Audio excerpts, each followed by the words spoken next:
अग्निहोत्र से वायु संशोधन, ये बहुत इंपॉर्टेंट है, इसको हम बहुत गौर से सुनेंगे। बहुत अच्छा है ये, मुझे इसको पढ़ने के बाद बहुत ही अच्छा लगा था, शायद आपको सबको भी अच्छा लगेगा।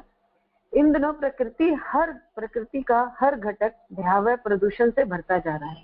कारखानों की भरमार, उनसे निरंतर निकलने वाला धुआं, रेल मोटर आदि से निकलने वाली विषैली गैसें, परमाणु विकिरण, भूगर्भीय संशोधन के दोहन से हुआ प्रदूषण, कोलाहल, जलाशयों में विषाक्त अवशेषों की भरमार आदि कारणों का सम्मिलित परिणाम यह हुआ कि समूचा पर्यावरण विषाक्त हो गया, इतना जहरीला कि उसमें सांस लेना भी सर्वाधिक स्वास्थ्य को निरंतर गिराता जा रहा है। आज हमारे देश के बहुत सारे ऐसे स्टेट्स हैं, बहुत सारे ऐसे राज्य हैं जहाँ पर प्रदूषण अपने उससे लेवल से पार हो चुका है।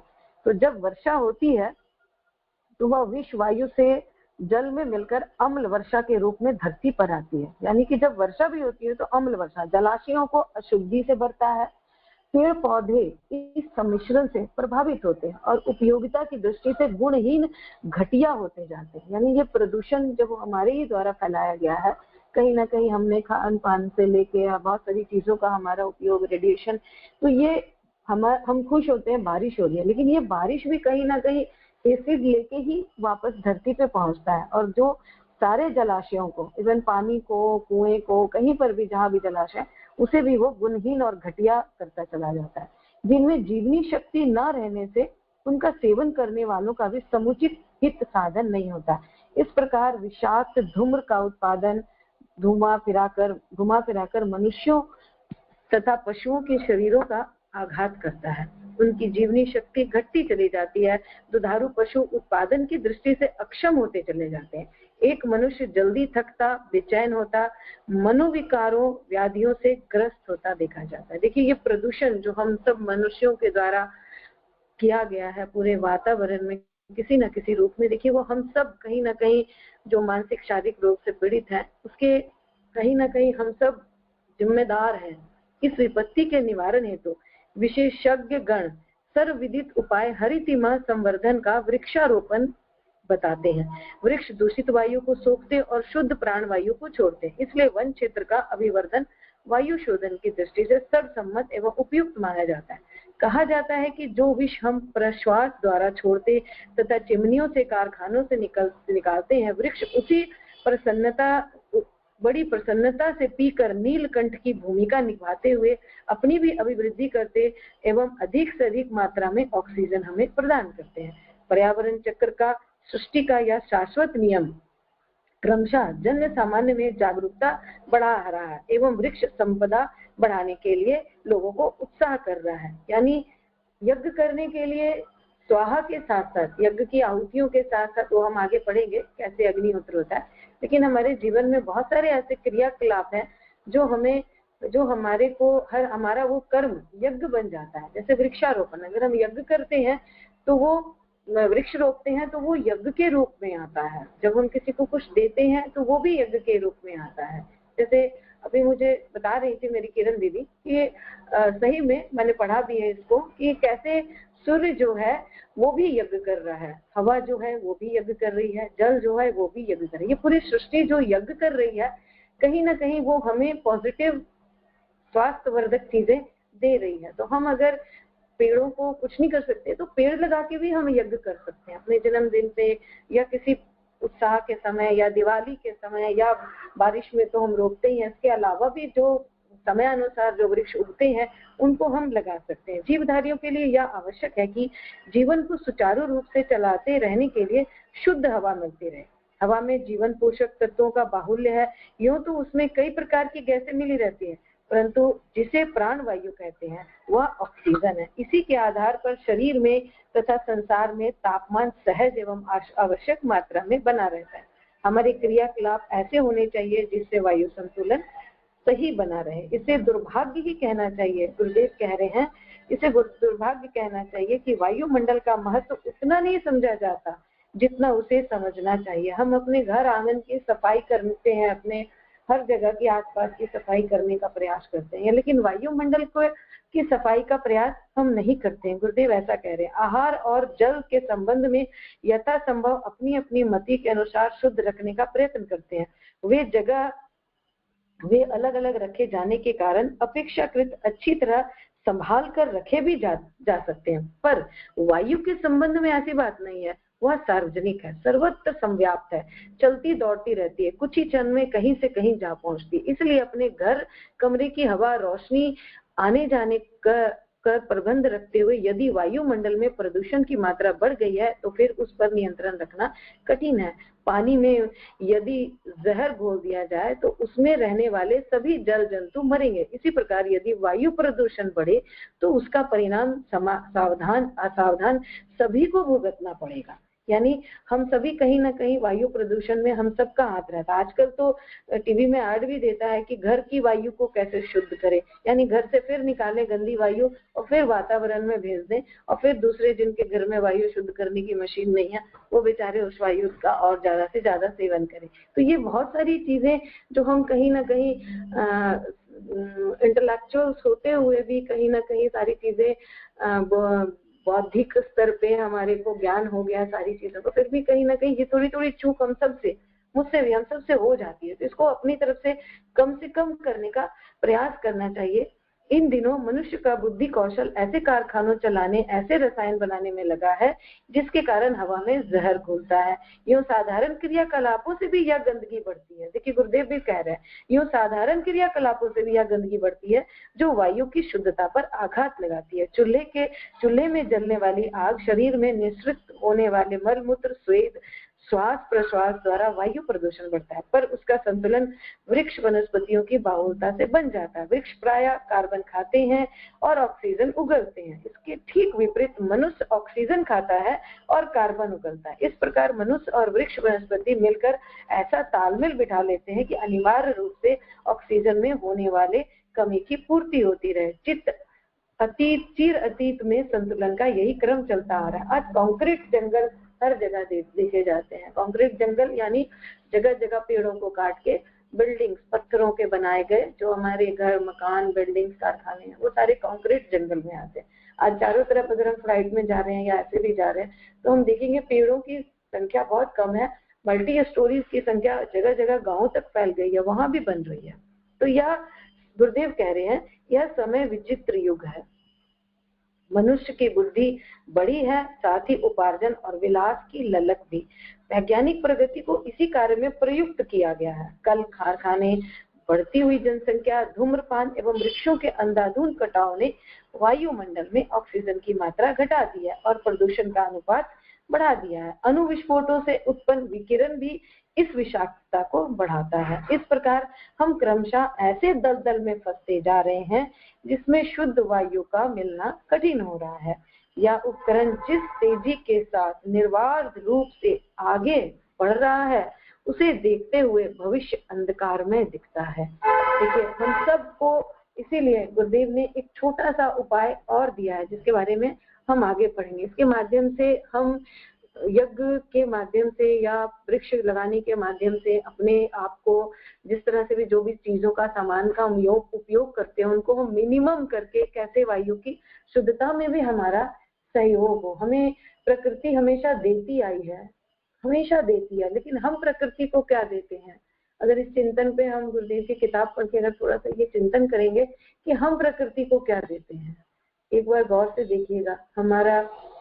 मैंने बहुत छोटी सी थी मैं, तो मैंने अपने पिताजी से पूछा था कि सांप क्यों होते हैं पापा जी?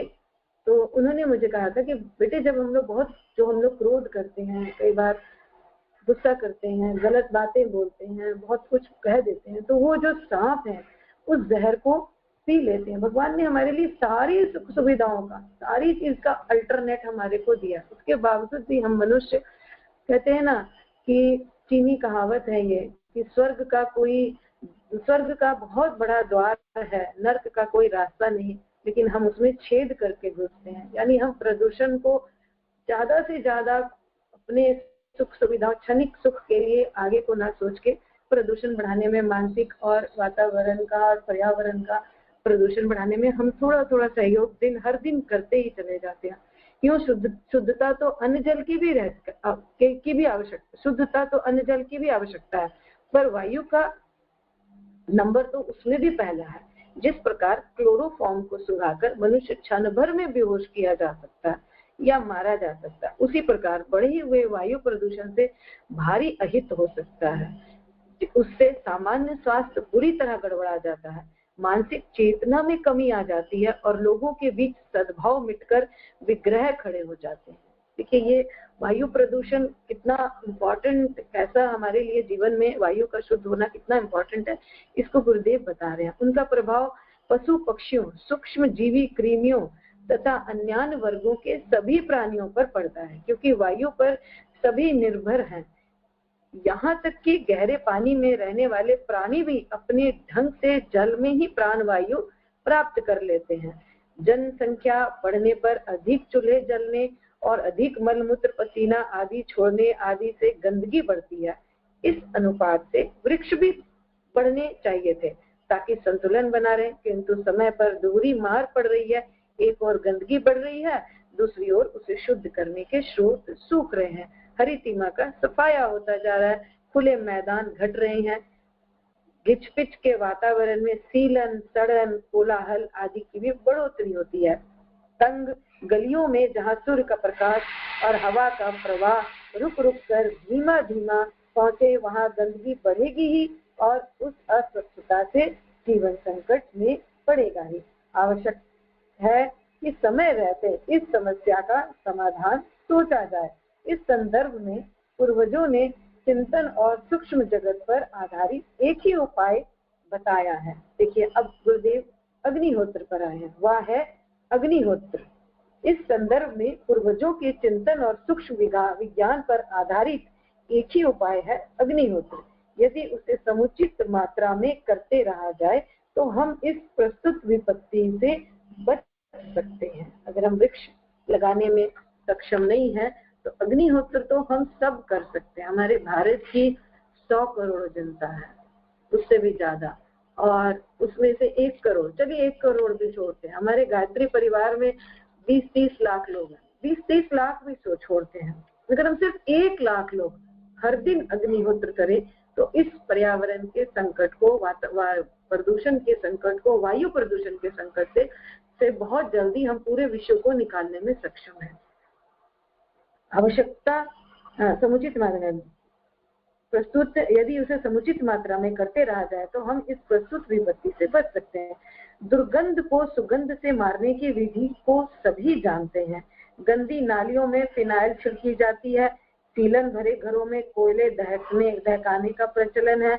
मच्छर भगाने के लिए कछुआ छाप अगरबत्ती का प्रयोग अब बहुत जगह होने लगा है।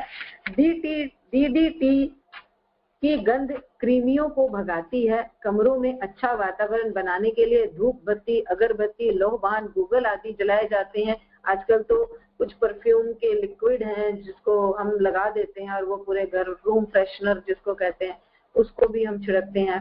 ग्रह दशा का अनिष्ट टालने और देवताओं को प्रसन्न करने के लिए सुगंधित द्रव्यों की आहुति दी जाती है। अग्निहोत्र के अनेक लाभ हैं। उनमें से एक यह भी है कि आकाश में संव्याप्त गंदगी की काट करने की उसमें अपूर्व क्षमता है। इस कथन से मूल प्रतिपादन में कोई अंतर नहीं पड़ता कि अग्निहोत्र से उत्पन्न कार्बन फैली हुई कार्बन में सम्मिलित होकर उसे बढ़ाएगी ही घटाएगी कैसे। सभी लोग बोलते हैं, हम जहाँ भी यज्ञ करने जाते हैं या उसके साइंटिफिक उसको बताते हैं या यज्ञोपैथी के बारे में बताते हैं तो वो एक सवाल जरूर करते हैं कि हम जो यज्ञ कर रहे हैं उससे भी तो कार्बन डाइऑक्साइड निकल रही है। लेकिन गुरुदेव ने उसके बारे में देखिए क्या बताया। यह ठीक है कि अग्नि जहां भी जलेगी वहां ऑक्सीजन जलेगी और कार्बन उपजेगी, किंतु यह नहीं मान लेना चाहिए कि गंदगी से उत्पन्न तथा सुगंध से उत्पन्न हुई कार्बन दोनों एक ही स्तर की है। यानी जो हम यज्ञ के माध्यम से जो कार्बन निकल रही है उस कार्बन में, और जो गंदगी से, जो बाहर की गंदगी से या लकड़ियों के या कोयले के या कारखानों से जो कार्बन निकल रही है वो दोनों एक नहीं है। उनमें जमीन आसमान जैसा अंतर है। इतना ही नहीं, वे परस्पर विरोधी भी हैं। उनमें काटने की ही नहीं बनाने की भी क्षमता है। तलवार आक्रमण के लिए ही काम नहीं आती, उससे आत्मरक्षा भी हो सकती है। सर्वजन्य सिद्धांत है विषस्य विषपौषधम, विष की काट पूरा दूसरा विष करता है। होम्योपैथ के सिद्धांत में तो पूरी तरह इस तथ्य को अपनाया गया। उसमें रोगों की उत्पत्ति का कारण भी विष माना गया है और निवारण भी उसी को औषधि के रूप में देकर किया गया है। यह बात अग्निहोत्र द्वारा कार्बन के उपाय द्वारा वायुमंडलीय विषाक्तता के समन का प्रयोजन पूरा होते देखा गया है। देखिए, ये हम सबके उस चीज का जवाब है कि कार्बन, लकड़ी जो हम यज्ञ करते हैं उससे भी तो कार्बन निकलती है, तो उसका ये जवाब हमारे गुरुजी ने दिया है। बढ़ते हुए वायु प्रदूषण के साथ साथ जल और आहार में भी विषाक्तता भरी है। इस सभी का निराकरण अग्निहोत्र द्वारा होता देखा गया। प्रदूषण का अनुपात नापकर यदि अग्निहोत्र किया जाए तो पीछे उसका प्रभाव दूसरा ही देखा गया है। वह प्रदूषण उड़ जाता है और वायु की शुद्धता स्पष्ट प्रकट होती है। यदि बड़ी संख्या में यज्ञ हो और उसकी श्रृंखला बराबर चलती रहे तो बढ़ा हुआ वायु प्रदूषण जो दमा, कैंसर, अनिद्रा, तनाव, हृदय रोग, मधुमेह उत्पन्न करता है, उस आधार पर शामित हो सकते हैं। उस आधार पर शमित हो सकते हैं। विशाल अंतरिक्ष के वायुमंडल का परिशोधन करने के लिए छोटी मात्रा में किए गए अग्निहोत्र भी काम दे सकते हैं। आवश्यक नहीं कि उतनी बड़ी ही तैयारी की जाए कि हम बहुत बड़े बड़े यज्ञ करें। बहुत बड़े यज्ञ करना बहुत अच्छी बात है, हम सब कर सकते हैं, 5 कुंडिये से लेके 24 कुंडिये से लेके 108 कुंडिये तक। लेकिन अगर वो हमसे नहीं बन पड़ रहा है तो हम छोटे यज्ञ भी कर सकते हैं। बीमारियां समूचे शरीर के प्रकट और अप्रकट अवयवों में समाई होती हैं, पर उनका निराकरण औषधि की छोटी मात्रा ही करती है। देखिए कितने अच्छे से गुरुदेव समझाते हैं कि बीमारियां पूरे शरीर के प्रकट और अप्रकट अवयवों में समाई होती है, पर उसका निराकरण एक छोटी सी नन्ही सी गोली, छोटी सी औषधि, छोटी सी आयुर्वेद या जो भी हम गोली खाते, छोटी सी मात्रा कर सकती है। आवश्यक नहीं कि शरीर के भार का विस्तार जितना अधिक का ही प्रयोग हो, यानी कि हम जितने भारी है उतनी दवाई हम लोग को खाने की आवश्यकता नहीं है। बिल्कुल वैसे ही कितने अच्छे से गुरुदेव ने ये समझाया कि छोटा सा यज्ञ भी कैसे हमारे प्रदूषण को दूर करने में सहायक होता है। यानी जैसे छोटी सी गोली इतने बड़े शरीर को स्वस्थ कर देती है, इतने बड़े शरीर के भार के बराबर हमें दवा खाने की आवश्यकता नहीं है। इसी प्रकार यह सोचना भी व्यर्थ है कि जब समूचा वायुमंडल विकृतियों से ग्रसित हो रहा है तो थोड़ी सी मात्रा में अग्निहोत्र से शोधन कैसे हो सकेगा। वस्तुतः पेड़ पौधे वातावरण के स्थूल भाग के परिशोधन तक ही सीमित है। सूक्ष्म वातावरण के परिशोधन में यज्ञ अग्निहोत्र सर्वाधिक सशक्त एवं महत्वपूर्ण दूसरा उपाय है। पेड़ पौधे लगाना भी यज्ञ है, हम सब लगाएं, और यज्ञ अग्निहोत्र सर्वाधिक सशक्त। देखिए गुरुदेव क्या लाइन लिखते हैं, सूक्ष्म वातावरण के परिशोधन में यज्ञ अग्निहोत्र सर्वाधिक सशक्त एवं महत्वपूर्ण दूसरा उपाय है। इससे निकलने वाली दिव्य औषधियों की ऊर्जा सूक्ष्मीकृत औषधि धूम्र अपने प्रभाव से वायुमंडल प्रदूषण निवारण कर सकने में समर्थ है। मोटी बुद्धि वाले कहते सुने गए हैं कि धूम्र किसी प्रकार का हो कार्बन डाइऑक्साइड गैस उत्पन्न करता है, वायुमंडल नष्ट करता है, पर यह बात सर्वथा ऐसी नहीं है। यह बात तभी सही मानी जाती है जब यज्ञ प्रक्रिया में भी कारखानों की चिमनियों जैसा विशाला धुआं निकलता हो। यज्ञाग्नि को जिस वैज्ञानिक ढंग से निरंतर प्रज्वलित रखने का विधान है उससे मात्र ऊर्जा निकलती है। यज्ञाग्नि को जिस वैज्ञानिक ढंग से निरंतर प्रज्वलित रखने का विधान है उससे मात्र ऊर्जा निकलती है, धूम्र नहीं। सुगंधित पोषक रोग नाशक औषधियों द्वारा विनिर्मित यज्ञ ऊर्जा वायुमंडल के विपरीत प्रभाव को समाप्त करती है। दुर्गंधित स्थानों में सुगंधित वस्तुएं जलाकर उसका परिमार्जन किया जाता है। सभी धर्म स्थानों में किसी न किसी रूप में सुगंधित पदार्थों का जलाना पूजा विधान का एक अंग माना जाता है।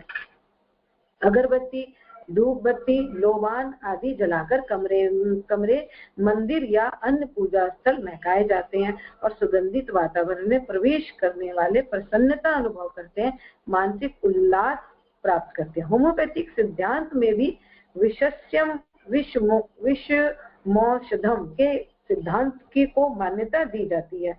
विष को विष का मारक कहा जाता है। इस सिद्धांत के अनुसार विषैले धुएं से उत्पन्न विकृति का निराकरण सुगंधित ऊर्जा यज्ञ धूम के द्वारा होने की बात सहज ही समझी जा सकती है।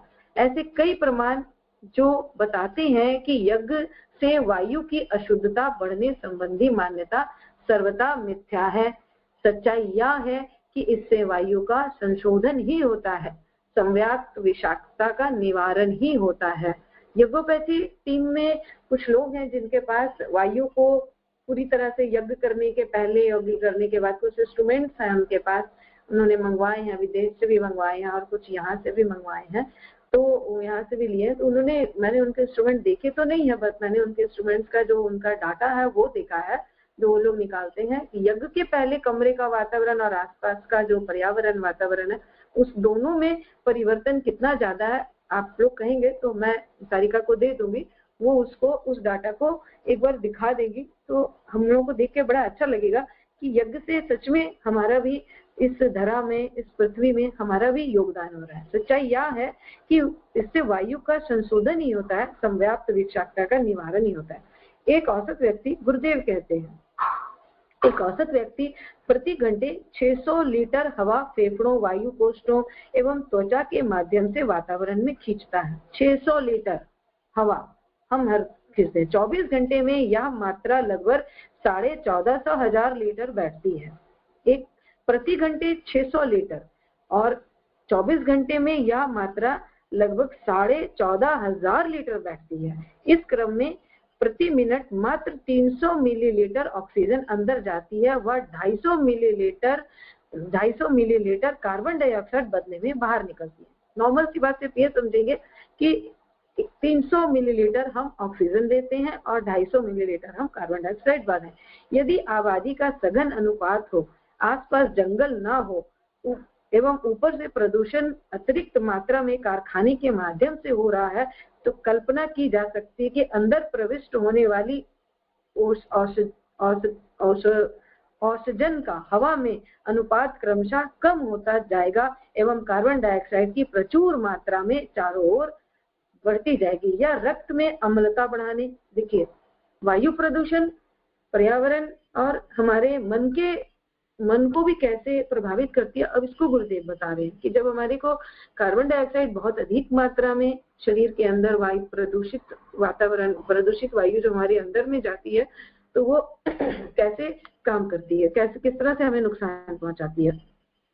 यह रक्त में अम्लता बढ़ाने, एसिडिटी, मानसिक संतुलन एवं तनाव पैदा करने तथा वायुमंडल को सांद्र बनाने, सांस घुटने जैसी स्थिति पैदा करेगी। लगभग यही आज शहरों एवं कस्बों में होता देखा जा सकता है, जहाँ हरितिमा नाम मात्र को है एवं प्रदूषक तत्व अधिकाधिक मात्रा में। जब हरितिमा बढ़ाने हेतु स्थान ना हो तो विकल्प क्या हो? इसका समाधान, अगर हमारे पास पेड़ पौधे, बिल्कुल गुरुदेव कह रहे हैं, बार बार कह रहे हैं कि अगर हम पेड़ पौधे लगा के नहीं बढ़ा सकते हैं, चलिए गमलों में लगा लिया, छोटी मोटी जगहों पे लगा लिया, लेकिन आजकल जो मल्टी स्टोरीज बन रही हैं वहाँ बहुत कम मात्रा में इस तरह के उपाय हैं। तो हम क्या कर सकते हैं? इसका समाधान एकमात्र अग्निहोत्र प्रक्रिया देती है। बार बार गुरुदेव के अग्निहोत्र प्रक्रिया में जब समिधाओं को या हविष्य औषधियों को होम किया जाता है तो प्राप्त यज्ञ धूम्र औषधि मिश्रित होता है। इसमें कार्बन डाइऑक्साइड बहुत अल्प मात्रा में उतनी रहती है जितनी कि याजक के मस्तिष्क के तंतुओं को उत्तेजना देने हेतु अनिवार्य है। देखिए हमारे जो यज्ञ से जो कार्बन डाइऑक्साइड निकलती है वो बहुत कम मात्रा में होती है, वो सिर्फ हमारे मस्तिष्क के तंतुओं को उत्तेजना देने हेतु जो अनिवार्य है, कार्बन डाइऑक्साइड जो अनिवार्य है बस वही दी जाती है। होमी गई औषधियों के मुख्य तत्वों के अतिरिक्त क्रियोजोट, फिनाल, एसिटिनल, ओजोन आदि भी इस प्रक्रिया में निःसृत होते हैं। सोचिए ये सारी चीजों को निःसृत कर देता है। ये हमारा छोटा सा, अगर हमारे मान लीजिए हमारे आसपास 100 घर हैं और ये 100 घर अग्निहोत्र कर रहे हैं, तो सोचिए वहां 100 घरों के आसपास जो भी पार्क है या जो भी मनुष्य है, जो भी हम लोग रह रहे हैं, हम सब उतने से एरिया को, उतने से वायुमंडल को, उतने से वातावरण को, उतनी सी धरा को पवित्र करने का, साफ करने का हमारा भी योगदान हो जाएगा। जहां हमें यह समझना होगा कि यज्ञ की ज्वलन प्रक्रिया भट्टी में संपन्न होने वाली क्रियाओं से बहुत अर्थों में भिन्न है। भट्टी में तापमान अधिकतम सीमा तक ले जाया जाता है ताकि ईंधन तेज गति से जलकर अधिकतम ऊष्मा दे सके। यज्ञ कुंड इस प्रकार बनते हैं कि उसकी अग्नि उद्दीपन प्रज्वलन प्रक्रिया भट्टी से भिन्न होती है। अग्नि के समन्वय से अग्निहोत्र प्रक्रिया में निमित्त ऊर्जा के कारण पदार्थ छोटे छोटे कणों में विभक्त होता रहता है। यह एक प्रकार से रासायनिक विखंडन की प्रक्रिया है, यानी कि छोटे छोटे कणों में, यानी सूक्ष्म करता चला जाता है। हमारी उस जो एनर्जी उसमें से जो निकल रही है उसको छोटे में व्यक्त करते, वो तोड़ देता है और वो हमारे अंदर बहुत अच्छे से आसानी से जाता है। इसमें दो परिणाम निकलते हैं।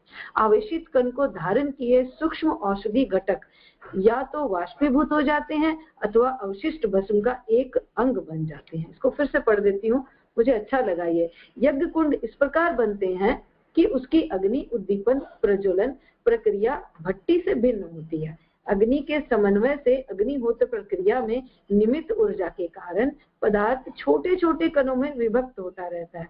यह एक प्रकार से रासायनिक विखंडन की प्रक्रिया है।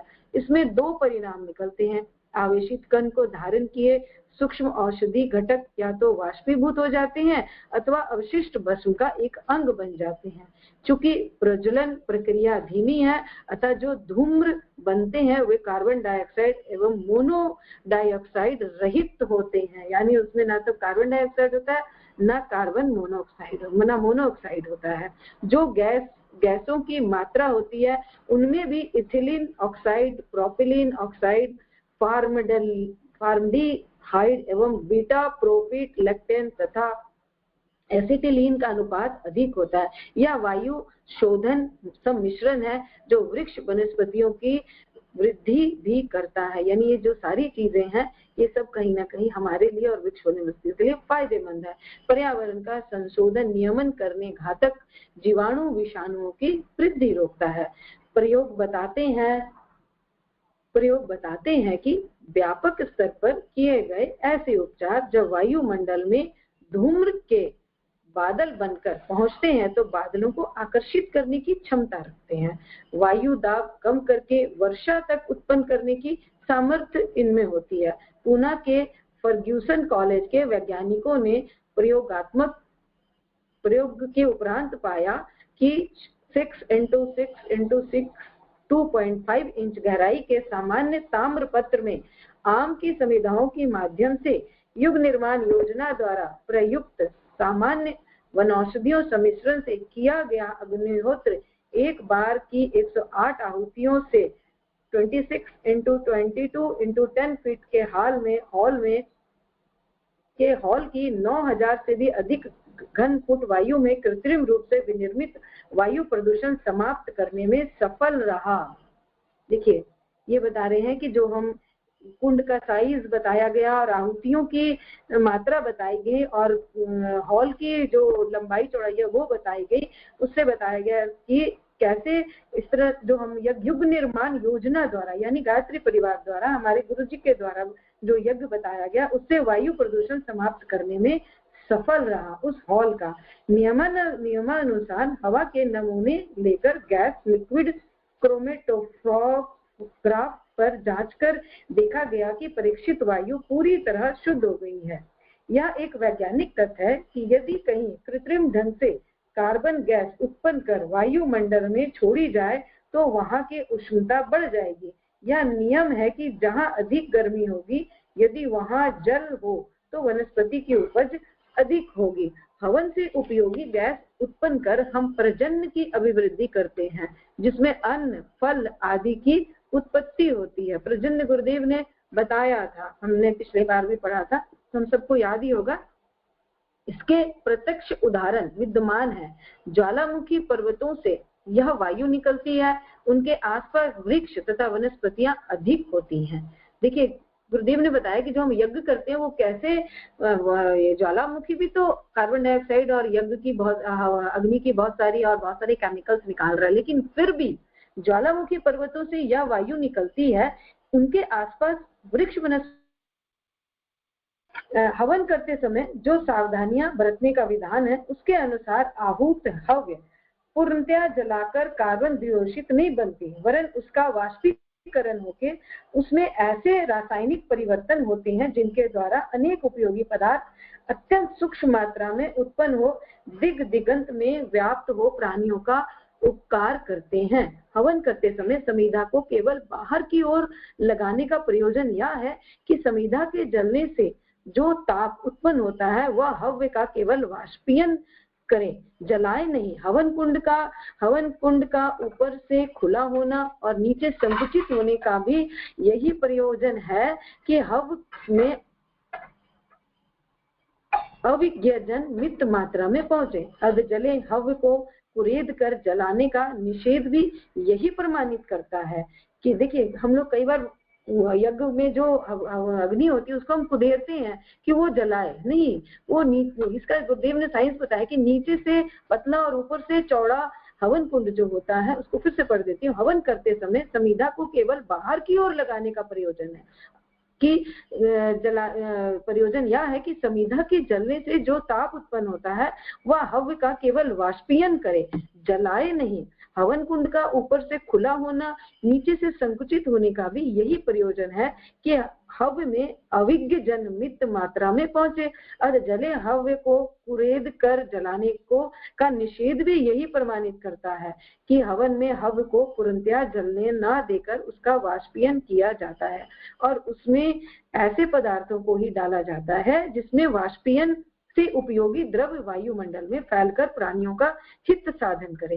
प्रातः उषा काल में जो वायु चलती है वह सबसे अधिक लाभप्रद मानी जाती है, उसमें भी ओषजन ही अधिक होता है। अतः इससे सिद्ध होता है कि हवन यज्ञ वायु को शुद्ध करता है और प्राणप्रद वर्षा भी करता है। वैज्ञानिक परीक्षणों से भी अब यह सिद्ध हो गया है कि वायु शोधन का विशेष गुण यज्ञ में है। दुर्गंधित सीलन युक्त वायु में रोग कीटाणुओं का अड्डा होता है, वे उसी में छिपे हुए बैठते हैं और जिस भी अवयव में अनुकूलता पाते हैं वही की स्थिति के अनुरूप रोग उत्पन्न करते हैं। इसके निवारण के लिए यज्ञ की ऊर्जा शोधन और मारण का काम करती है। यह ऐसा उपयोगी एंटीबायोटिक है, यज्ञ एंटीबायोटिक है। कितनी अच्छी बात बोल रहे हैं गुरुदेव।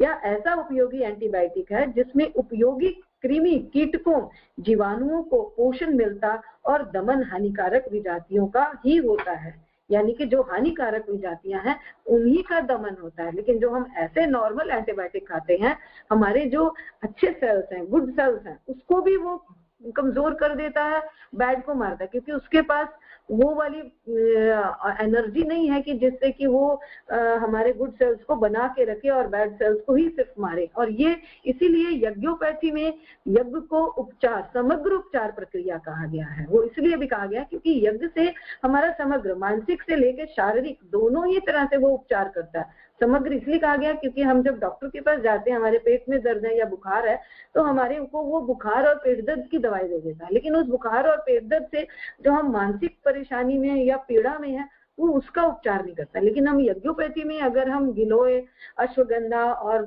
जो भी हमारी जड़ी बूटियां बुखार और पेट दर्द के लिए यूज होती है वो हम करते हैं, तो उसमें जो अग्नि जल रही है वो अग्नि और वो औषधियां हमारे मस्तिष्क को भी उसी वक्त साथ के साथ, शरीर के साथ साथ मस्तिष्क को भी स्वस्थ करती चली जाती हैं, जिससे कि हम 40 दिन के जो गुरुदेव ने यज्ञोपैथी उपचार बताई है, हम 40 डेज में उठ के बैठ जाते हैं। इसका सबसे जो मैं पढ़ रही हूँ ये इसलिए पढ़ रही हूँ क्योंकि इसको गुरुदेव ने मुझे मेरे जीवन में उतार दिया था।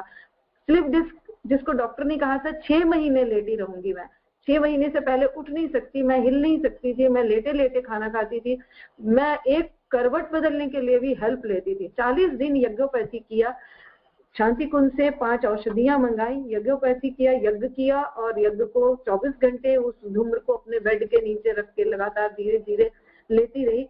40 डेज के अंदर 40वां दिन था जो मैंने उस दिन गायत्री जयंती भी थी, मैंने बैठ के यज्ञ किया। इतने दिन मैंने लेट के किया था और उसके अलावा मैंने किचन में जाके 40 दिन बाद 2 रोटियां भी बेली थी, यानी मैं किचन में भी जाने के लायक हो गई थी। और ये यज्ञ का परिणाम था। मुझे अगर डॉक्टर्स ने कहा था कि आपको बहुत इंजेक्शन लेने होंगे, बहुत सारी दवाइयां खानी होंगी, सच बता रही हूँ, कोई दवाई नहीं खाई, कोई इंजेक्शन ज्यादा नहीं लिया। शुरू में जो पेन था उस वक्त लिया, तो ये लिया। तो ये यज्ञ को, इसीलिए गुरुदेव ने यज्ञ को समग्र उपचार कहा है।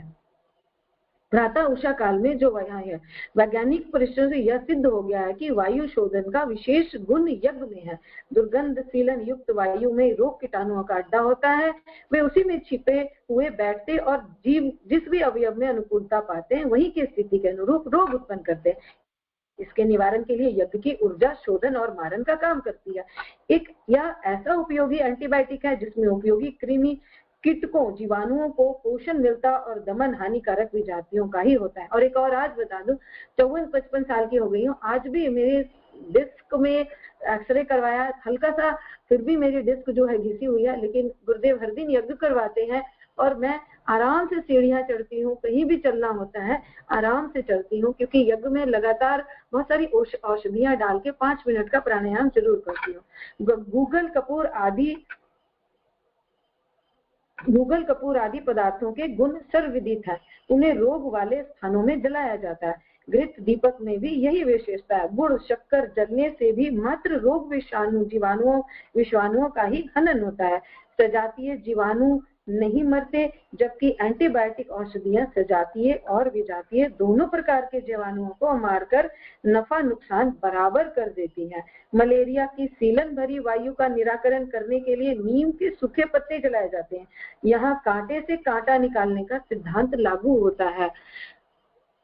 फिर से गुरुदेव ने लिखा है, विशस्य विषमोषधन का सिद्धांत विशेषतया ऐसे उपयोगों में ही काम में लाया जाता है जिसमें दूषित वायु का उपयोग संशोधक वायु के द्वारा निराकरण किया जाता है। सूर्य किरणों में रोग नाशक गुण है, इसलिए घरों में खिड़की खोलकर सूर्य किरणों के प्रवेश की व्यवस्था की जाती है। नित्य कपड़े धोकर उन्हें धूप में सुखाए जाते हैं। बिस्तर आदि जो कपड़े नित्य नहीं धोए जा सकते उन्हें भी तेज धूप में सुखाते हैं। खाद्य पदार्थों को धूप लगाते रहने की आवश्यकता समझी जाती है। आटा दाल आदि को धूप लगाते हैं। इससे स्पष्ट है कि धूप की गर्मी में रोग निवारक विशेषताएं हैं। ठीक वही ऊर्जा यज्ञ ऊर्जा में पाई जाती है। सूर्य संपर्क से किसी को हानि नहीं होती, वरन अन्न शाक फल आदि जो भी सूर्य के संपर्क में आते हैं उनमें उपयोगी विटामिन डी उत्पन्न हो जाता है। आहार विज्ञानी इसलिए खाद्य पदार्थों को छिलके समेत सेवन करने की सलाह देते हैं, ताकि उनका सूर्य संपर्क वाला विटामिन डी सेवन कर्ताओं को उपलब्ध होता रहे। मनुष्यों को भी प्राकृतिक चिकित्सा पद्धति के अनुसार प्रातः काल की धूप में नंगे शरीर बैठने की सलाह दी जाती है, ताकि त्वचा पर उपयोगी प्रभाव पड़े और वह गर्मी शरीर के भीतर पहुंचकर भी रोग निरोधक क्षमता बढ़ाए। सूर्य ऊर्जा के सदृश ही यज्ञ ऊर्जा को भी सशक्त माना गया है। अगर हमारे घर में हम ऐसी जगहों पे रहते हैं जहाँ पे सूर्य नहीं आता है तो हम यज्ञ कर सकते हैं, इसको गुरुदेव ने बताया है। सूर्य ऊर्जा के सदृश ही यज्ञ ऊर्जा को भी सशक्त माना गया। उसमें संरक्षण और परिशोधन के दोनों गुण हैं। वह हानि नहीं पहुंचाते। फागुन सुदी पूर्णिमा की होली जलाई जाती है, वह नवान्न यज्ञ है। पतझड़ के पत्ते माघ की वर्षा की सीलन पाकर दुर्गंधित और रोगोत्पादक प्रभाव उत्पन्न करते हैं। उसका सामूहिक उपचार बड़े रूप में अग्नि जलाकर किया जाता है। छोटी होली हर घर में जलाई जाती है। बड़े रूप में बड़े क्षेत्र की और छोटे रूप में घर की छोटी परिधि की वायु शोधन प्रक्रिया अग्नि जलाकर संपन्न की जाती है। वस्तुतः यह यज्ञ का ही एक अव्यवस्थित रूप है, जिससे हानिकारक तत्वों का निराकरण होता है। मनुष्य शरीर का अंत हो जाने पर भारतीय परंपरा में उसका अग्नि संस्कार करने की प्रथा एवं अंत्येष्टि यज्ञ है। इसमें रोगनाशक सुगंधित घृत शक्कर आदि भी हुए जाते हैं, ताकि शरीर जलाने पर उत्पन्न होने वाली दुर्गंधित वायु का उस समय विधि से निराकरण हो जाए। वातावरण को प्रसन्नता वर्धक, आरोग्य समर्थक बनाने के लिए प्रत्येक शुभ कार्य को आरंभ करते समय हवन किया जाता है। जिन लोगों में विधिवत हवन करने की पद्धति का प्रचलन नहीं है वे गूगल, कपूर, चंदन आदि वस्तुएं जलाकर सुगंधित वायु उत्पन्न कर लेते हैं। इसे मांगलिक माना जाता है। शारीरिक स्वास्थ्य और मानसिक प्रसन्नता बढ़ाने की विशेषता भी इसमें है। यह सब यज्ञ के ही अस्त व्यस्त रूप है। सिद्धांत इनके पीछे यही है कि यज्ञ ऊर्जा सूर्य किरणों के समतुल्य है। इसको सभी अपने दिमाग में हम अंडरलाइन करेंगे कि यज्ञ ऊर्जा सूर्य किरणों के समतुल्य है और वह मनुष्य के लिए हर दृष्टि से उपयोगी है। दूषित वायु को सुगंधित वायु में परिवर्तित करने के सिद्धांत की इस प्रक्रिया में समावेश है। अतः संवर्धन एवं वातावरण परिशोधन दोनों के लिए किसी न किसी रूप में यज्ञ को दैनिक क्रिया में सम्मिलित किया जाना चाहिए। इसको पढ़ने के बाद ये एक चैप्टर था, मैं एक और कुछ मैंने अभी पढ़ा था जो मुझे बहुत अच्छा लगा कि हम सब विदेशियों के उसमें जाते हैं, लेकिन अमेरिका में एक ऐसी जगह, एक यूनिवर्सिटी है जो यज्ञ पे पूरा सिर्फ यज्ञ पे वो करती है। मैंने अंडरलाइन किया था, मिल नहीं रहा है। जो यज्ञ पे ही पूरा रिसर्च करती है, अमेरिका में यूनिवर्सिटी है जो यज्ञ में रिसर्च करती है। ये गुरुदेव ने लिखा है वाङ्मय में।